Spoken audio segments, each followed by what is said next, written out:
Good evening and welcome. It is time once again for CU Immigration here on WRFU LP, Urbana 104.5 FM. I will be your host for this evening. My name is Mr. Garza, and I'm here to let you know that WRFU is an open forum for the Urbana-Champaign community. Views expressed are those of the speakers, in this case myself, and are not intended to represent WRFU, UCIMC, Urbana Socialist Forum, or, as we like to say on the TV version of this show, UPTV. These views are our own, and by our, in this instance, I mean primarily myself, since I'm the one doing the talking and viewing, and also the views of whoever's articles or stories I happen to read throughout the show. Those views are represented here, but those views are not mine, unless I say they are, and stuff like that, etc. Yeah, so anyway, now that I've gotten that all over with, for some reason our transmitter is down, and nothing's happening. The automation computer was off. It's like everything was off. I wonder if they turned the power off here for some reason for a while. But, pardon me, I did check the streaming, and it was working, at least when I checked it. So I'm hoping that this will get out to you somewhere if you are a streaming listener. And if you are not, then perhaps you are watching this later on UPTV and or YouTube, in which case it is happening there at that place at that time for that reason, etc. and so on. Anyway, so on to the news. What is this show about? Well, you know, I don't know if I've discussed that recently, so a brief history might be in order. CU Immigration is sort of, well, let's see, how can I tell this show? There has been a show, let me start this way, on Monday evenings here on WRFU for many years. It was Radio Triple R for a while, for a long, long while. And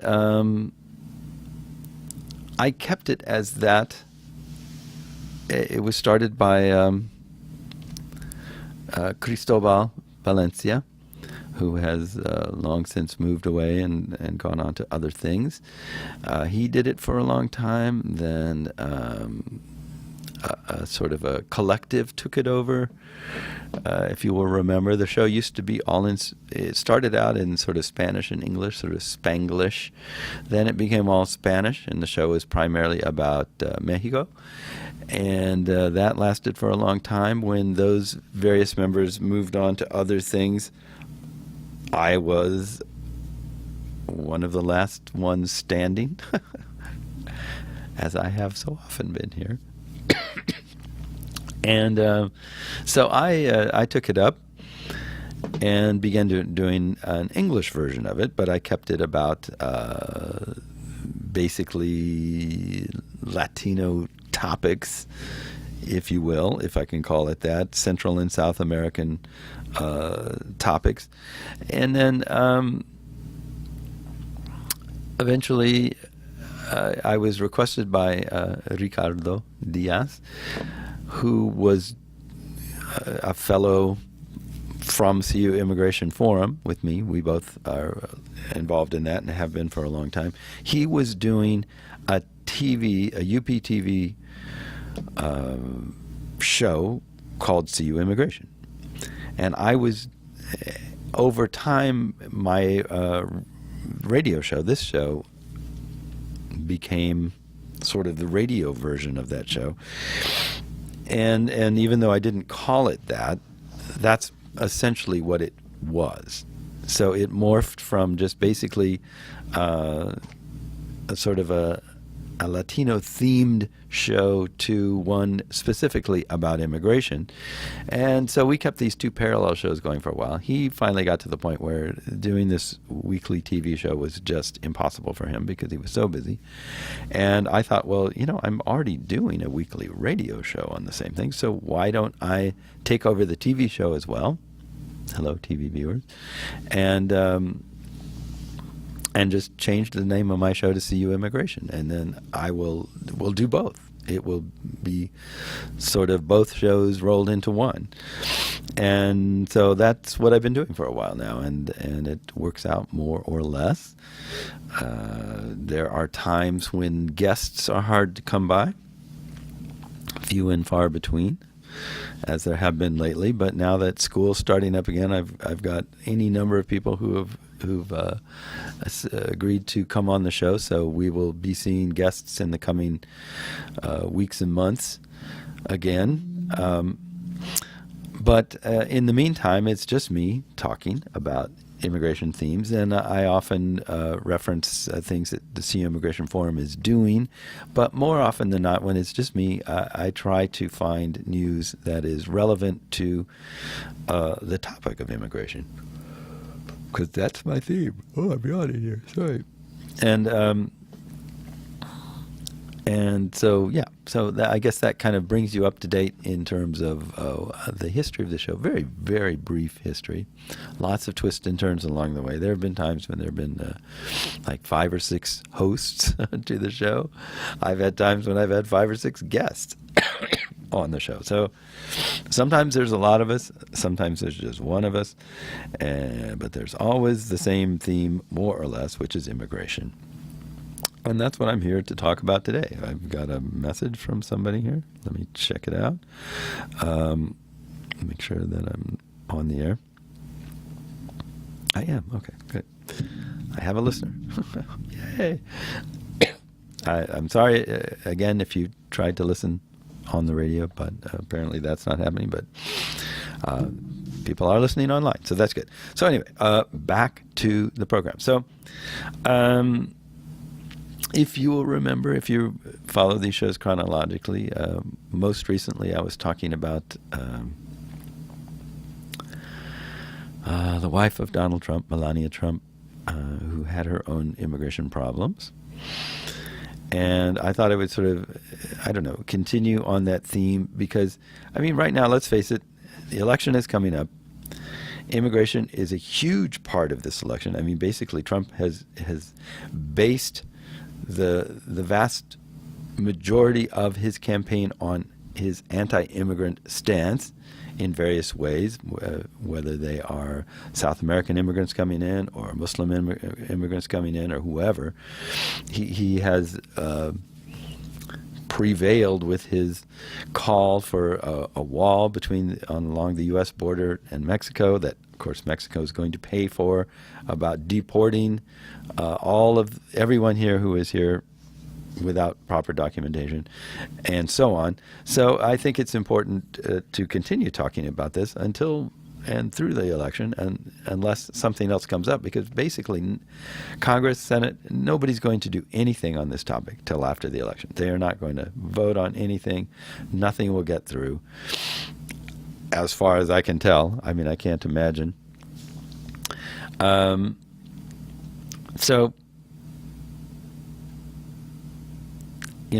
Talking about what the candidates are saying is the primary, the thing that we need to focus on, because that's what gives us a sense of what may be happening here, which set of priorities, which viewpoint, which belief system, however you want to put it, is going to prevail for the next 4 years. So since basically Clinton has expressed pretty consistently that she's on the same page as Barack Obama, only she wants to go even farther in the direction that he started going in terms of allowing more people in and accommodating people who are already here. We kind of know where she's coming from, but Trump is a strange wild card, and as we can see from some of these following stories, his only consistent point is that he keeps changing what he says and then says he's not changing what he says. So to start out with, let's give you an idea about Trump and immigration and his background. I found this article entitled "For Donald Trump's Family, An Immigrant's Tale with Two Beginnings." I thought that was interesting. It's from the New York Times, and it goes like this. In the middle of the night, Friedrich Trump left his house in Karlstadt a small town spotted with vineyards and a Lutheran church, for a northern port city that served as Germany's gateway to America. A few days later, on October 7th, 1885, Friedrich, then 16 years old, bought a steerage-class ticket on the SS Eider, the start of an adventurous life as a barber, restaurateur, saloon keeper, hotelier, entrepreneur, gold rush prospector, shipwreck survivor, and New York real estate investor. It was an immigrant's tale that would make any family proud, but for decades the Trumps almost never talked about it. Friedrich's Trump's son, Fred, came of age between the World Wars, a period marked by resentment of and even discrimination toward Germans in the United States. More important, he was marketing his properties to the growing Jewish middle class, filling up the old farmsteads of central Brooklyn and Queens. During his presidential campaign, Fred's son Donald has occasionally run roughshod over Jewish sensibilities, notably with a post on Twitter that featured a six-pointed star and a pile of cash. But for many years, the Trumps went out of their way to avoid disquieting their Jewish friends and customers by burying their German identity. They told anyone who asked that they were Swedish. He had thought, gee whiz, I'm not going to be able to sell these homes if there are all these Jewish people, said Donald J. Trump's cousin John Walter, the Trump family historian who has worked closely with Fred and Donald.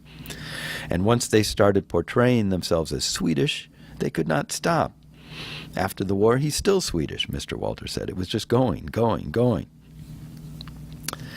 Even Mr. Trump, not known to be shy about embellishing facts, questioned the need. According to Mr. Walter, when Mr. Trump was working on his bestseller, The Art of the Deal, in the mid-1980s, he asked his father, do I have to do this Swedish thing? In the book, published in 1987, he wrote that his father's story was classic Horatio Alger, and that his grandfather came here from Sweden as a child. Mr. Trump has been called to account for the discrepancy in the past, sometimes admitting it, sometimes not. In an interview in his Trump Tower office, he at first claimed not to know that his father pretended to be Swedish, saying, "Is that true? I don't know." He later acknowledged that the two of them would occasionally discuss the concealment of their heritage, explaining that his father didn't want to put any pressure on his Jewish friends. "It was a very tough time," he said. "We have a war. We are fighting a war with Germany," said Mr. Trump, who was born a year after World War II ended. Mr. Trump's family history was recounted by Mr. Walter in an interview and was also the subject of The Trumps, 3 Generations of Builders and a Presidential Candidate, a family biography by Gwenda Blair. It is the kind of story that echoes the hopefulness and travails of many immigrants still today, and one that many a politician has trumpeted to gain an advantage. Though a pillar of Mr. Trump's campaign is stopping the flow of immigrants entering the country illegally and deporting them en masse, he often voices his support of legal immigration, and his personal life has been full of emigres. His mother, Mary Ann Trump, née MacLeod,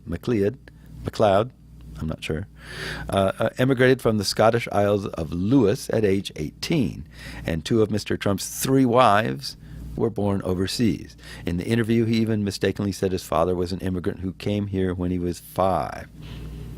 While Mr. Trump's German grandfather came to and stayed in America legally, he had little choice but to remain. German officials refused to restore his citizenship when he tried to move back to his hometown from the United States. Well, he wanted to come over to this country, Mr. Trump bristled, and ultimately he loved this country.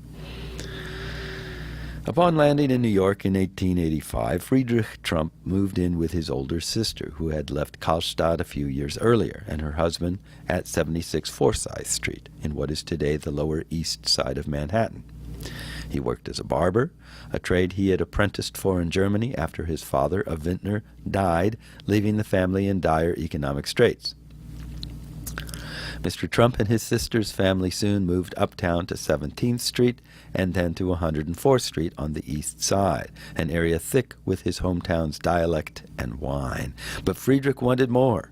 At age 22, he moved to Seattle, opened and then sold a restaurant, and then with some more cash from his mother, bought the first Trump real estate, a property near Monte Cristo, Washington, a mining boomtown. He staked claim to more property for gold prospecting and built hotels for prospectors. He was a very entrepreneurial person, Mr. Trump said. By late 1896, at age 27, he had become Justice of the Peace and opened new restaurants that thrived as prospectors streamed through Seattle to the Klondike and Alaska.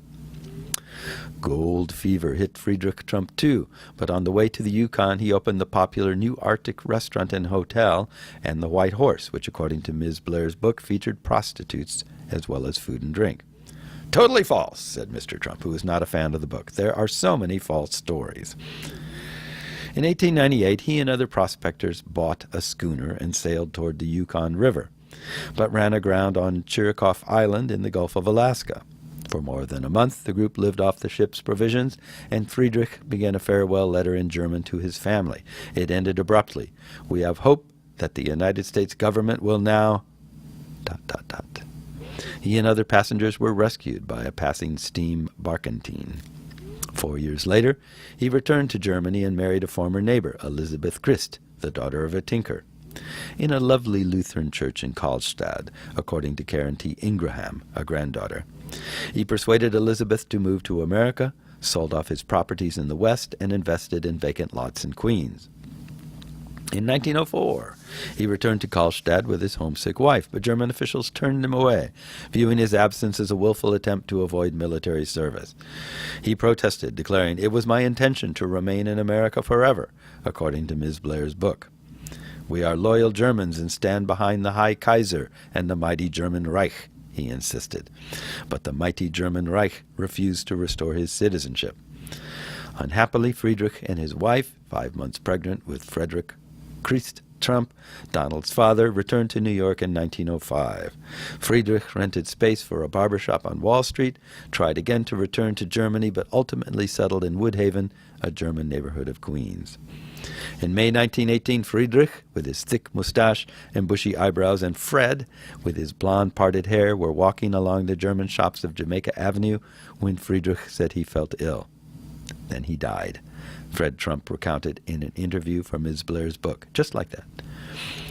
Fred Trump grew up in a country suspicious of Germans, especially young German men, with fears of sabotage leading to laws barring them from boarding boats and even from entering some cities. Some sauerkraut sellers tried rebranding it Liberty Cabbage. And so the Trumps became, quietly, Swedish. In a 1950 Brooklyn Daily Eagle profile about Fred, Friedrich was identified only as a former Klondike restaurant operator. A 1984 cover story in the New York Times Magazine, a blown-up cardboard copy of which Mr. Trump keeps in his office, asserted that the family is of Swedish descent. The art of the deal kept that story alive. Mr. Trump was soon confronted with the truth, but as late as 1999, Fred Trump's obituary in the Daily News overlooked the fact that the story had been debunked, calling him the son of a Swedish immigrant father. Mr. Walter, the family historian, said he had often discussed Friedrich's life story with his cousin and how, at least in one crucial way, their grandfather was indeed not German at all. "I told Donald," Mr. Walter said, "that if Friedrich got his citizenship back, we wouldn't be here." So interesting. A little something for those who wonder about how to take Mr. Trump's words about anything. That's interesting. So, anyway, mass deportations. Remember, this is part of Trump's shtick. This is part of what got him to where he is today. What does it mean? Well, this is from Politics. NBC News. Sorry. It's entitled First Read, Why It's So Hard for Trump to Retreat on Immigration. Okay. Since launching his presidential candidacy 14 months ago, Donald Trump's most consistent and uncompromising policy issue has been immigration. Indeed, it was the subject of his first general election TV ad that started airing on Friday. Yet over the weekend, his top aides and advisors suggested that Trump might be shifting on his past position that all of the 11 million undocumented immigrants living in the United States must be deported forcibly. To be determined is what newly minted campaign manager Kellyanne Conway said on CNN when asked if Trump was retreating on the deportation force he talked about during the primary season. But here's why it's so hard, if not impossible, for Trump to retreat on immigration. He's caught between his clear, unambiguous past statements and a base that might not be willing to see him moderate on the issue. So here are some of his past statements. August 16th, 2015. Quote, "We're going to keep the families together, but they have to go," Trump said on NBC's Meet the Press. "We will work with them. They have to go. Chuck, either we have a country or we don't have a country," he said. Pretty clear? They have to go. November 11th, 2015. "You're going to have a deportation force, and you're going to do it humanely," Trump said on MSNBC's Morning Joe when asked how he would round up the nation's 11 million undocumented immigrants. April 21st, 2016. Quote, "Look, we're either going to have a country or we're not going to have a country. But many people are very fine people, and I'm sure these are very, very fine people. They're going to go, and we're going to create a path where we can get them into this country legally, okay? But it has to be done legally." When asked by a questioner at a Today town hall, that person's undocumented relatives would have to be deported if Trump becomes president. Okay. I don't think any of those statements are the least bit ambiguous in terms of what he said. They have to go, and we're going to do it. Okay, so Trump can't ignore a base that has cheered his uncompromising immigration position. And then there are the Trump supporters who've cheered the GOP presidential nominee for being so uncompromising on immigration. The Washington Post's Dave Weigel says, quote, "Jared Taylor hits play, and the first Donald Trump ad of the general election unfolds across his breakfast table. Syrian refugees streaming across a border, hordes of immigrants crowded onto trains. Donald Trump's America is secure," rumbles a narrator. "Terrorists and dangerous criminals kept out. The border secure, our families safe." Taylor, one of America's foremost racialists, is impressed and relieved. "That's a powerful appeal," he said. "If he can just stick to that, he is in a very good shape." From his Fairfax County home, Taylor has edited the white nationalist magazine American Renaissance and organized racialist conferences under the AmRen banner. He said that Trump should concentrate on his natural constituency, which is white people, suggested that winning 65% of the white vote would overwhelm any Democratic gains with minorities. When Trump made Breitbart News CEO Steve Bannon his campaign chief executive last week, Taylor found reasons to celebrate. It was the latest sign for white nationalists, once dismissed as fringe, that their worldview was gaining popularity and that the old Republican Party was coming to an end. Again, unambiguous from both sides. Supporter, candidate. Okay, the Clinton camp, which is more about wooing Republicans and swing voters than Latinos and African Americans. Team Clinton believes that this Trump campaign talk about a possible retreat on immigration, as well as Trump's recent appeals to African American voters, is aimed more at nervous Republicans and swing voters more than Latinos and African Americans. Their argument, if this were an actual play for these minority voters, the Trump campaign would be reaching out directly to these audiences and not airing a new ad on immigration. Most importantly, we've yet to hear directly from Trump on any immigration change. And until we do, all of this is talk rather than any kind of policy change, as National Journal's Ben Pershing observes. Number one, Trump blurts something out on TV. Number two, media analyzes strategic shift. Number three, there is no shift and therefore no strategy. Meanwhile, the Trump campaign is pouncing on the Clinton Foundation's announcement last week that it won't accept foreign or corporate donations if Hillary Clinton becomes president. The Clinton Foundation is the most corrupt enterprise in political history, and it's clear that Hillary Clinton and her campaign have no idea how to defend it, a Trump official tells NBC News. Their refusal to seize foreign and corporate donations only highlights the fact her acceptance of such donations while Secretary of State were a conflict of interest and highly unethical.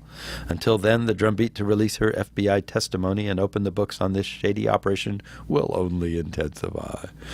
Indeed, as the New York Times writes, while the move could avoid the awkwardness of Mr. Clinton jetting around the world asking for money while his wife is president, it did not resolve a more pressing question: how her administration would handle longtime donors seeking help from the United States or whose interests might conflict with the country's own. The Clinton camp is up with a new TV ad hitting Trump on the commander-in-chief test.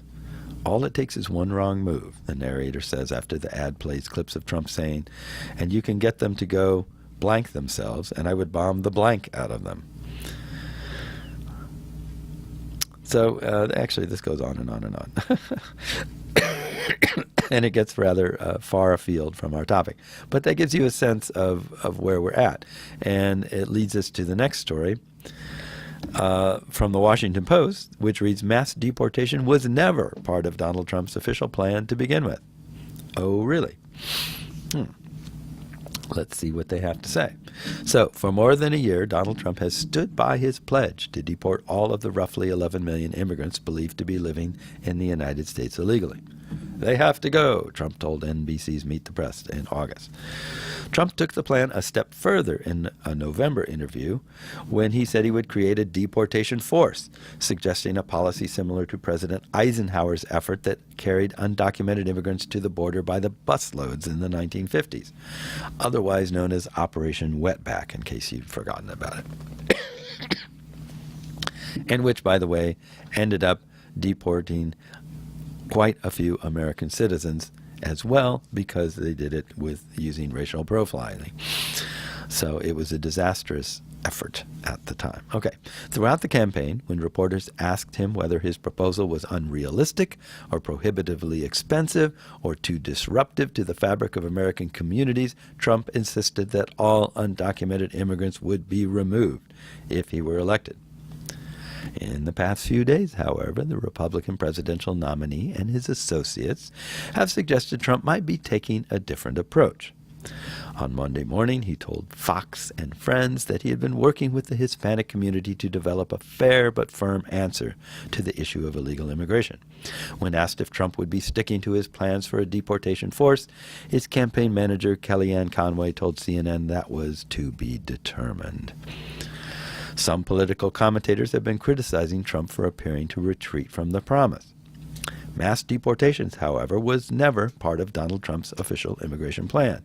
The policy position on immigration that he released last August specifically mentioned deportation only once, in reference to gang members. It also asserted that all criminal aliens must be returned to their home countries and called for tripling the number of immigration and customs enforcement officers. But it made no call for the mass deportations of millions of undocumented immigrants. Trump, who's expected to give a speech on immigration on Thursday, has insisted his latest position is not a flip-flop. His tweet was, I'm not flip-flopping on immigration. We need very firm but fair policies. Trump's written immigration plan also called for denying citizenship to the children of undocumented immigrants born in the United States and requiring employers to electronically verify their workers' legal statuses, in addition to his plan to build a wall on the U.S.-Mexican border. But nothing Trump or his advisors have said in the past few days, however, is inconsistent with the proposal the campaign published just over a year ago. It was a detailed document that drew measured praise from the conservative intelligentsia. Trump has wavered on other parts of his written immigration policy, too. For instance, the document is very critical of the H-1B program, which provides visas for skilled immigrant workers and is frequently used in the tech industry.